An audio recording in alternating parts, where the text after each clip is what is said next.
Halo, salam literasi. Kita berjumpa dalam pelajaran bahasa Indonesia.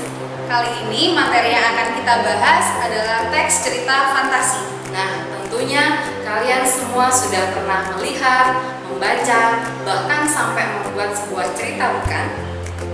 Salah satu cerita fantasi adalah Harry Potter. Kalian pasti pernah menonton atau membaca kisah Harry Potter.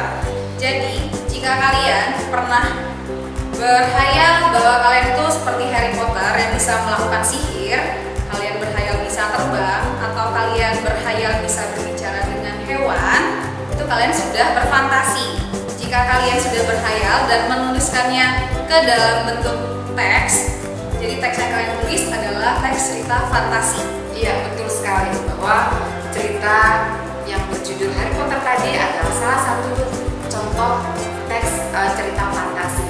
Nah, sekarang apa sih cerita fantasi? Berikut kita lihat bagaimana ciri-ciri dari cerita fantasi. Ciri-ciri cerita fantasi. Yang pertama, ada keajaiban, kemisteriusan, dan keanehan. Kedua, ide cerita berdasarkan hayalan si pengarang. Tiga, menggunakan berbagai latar, lintas ruang dan waktu. Keempat, tokohnya unik. Kelima, bersifat fiksi. Dan yang terakhir adalah penggunaan bahasa yang kuat dan ekspresif.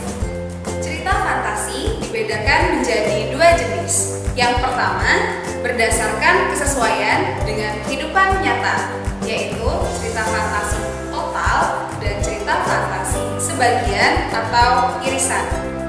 Yang kedua, berdasarkan penggunaan latar ceritanya, yaitu latar sezaman dan latar lintas waktu.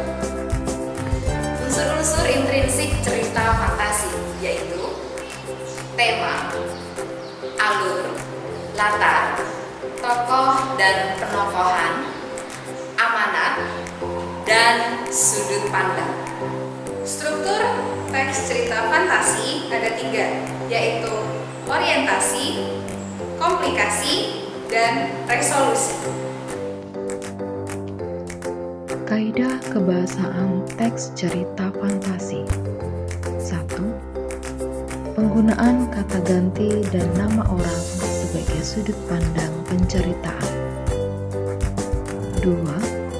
Penggunaan kata yang mencerap panca indera dalam deskripsi latar. 3. Menggunakan pilihan kata dengan makna kias dan makna khusus. Keempat, menggunakan kata sambung penanda urutan waktu. Kelima, penggunaan kata atau ungkapan keterkejutan. Keenam, penggunaan dialog atau kalimat langsung dalam cerita. Langkah-langkah menyusun cerita fantasi. Yang pertama, memilih topik atau menjadi dasar penceritaan, yaitu menentukan ide awal. Kedua, mengumpulkan materi sebagai bahan uraian dengan melakukan riset. Ketiga, menentukan pola pengembangan bahan uraian. Keempat, menyusun kerangka paragraf berupa gagasan dan gagasan penjelas lainnya. Kelima, mengembangkan kerangka paragraf menjadi kalimat yang padu sehingga tersusun sebuah cerita. Demikian pembelajaran tentang teks cerita fantasi. Sampai jumpa, salam literasi.